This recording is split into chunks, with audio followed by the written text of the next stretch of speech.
Haluatko sä opetella tekemään taikatemppuja?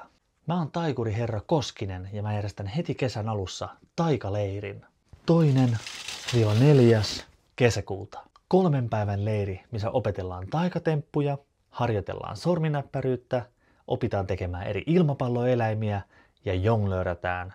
Ja totta kai samalla pidetään hauskaa, kun niitä tehdään. Se on tarkoitettu kouluikäisille, mutta sopii myös vanhemmille ja aikuisille, jos haluaa tulla mukaan. Ja opettajana toimii minä, eli Herra Koskinen. Sanokaa Lauri vaan.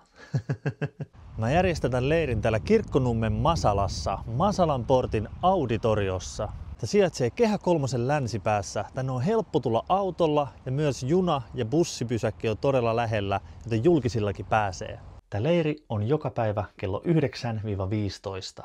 Tänne saa tulla paikan päälle heti aamusta kello 8 ja voi viipyä aina kello 4 asti. Mä olen täällä paikan päällä koko ajan. Hinta on 3 päivältä 150 €.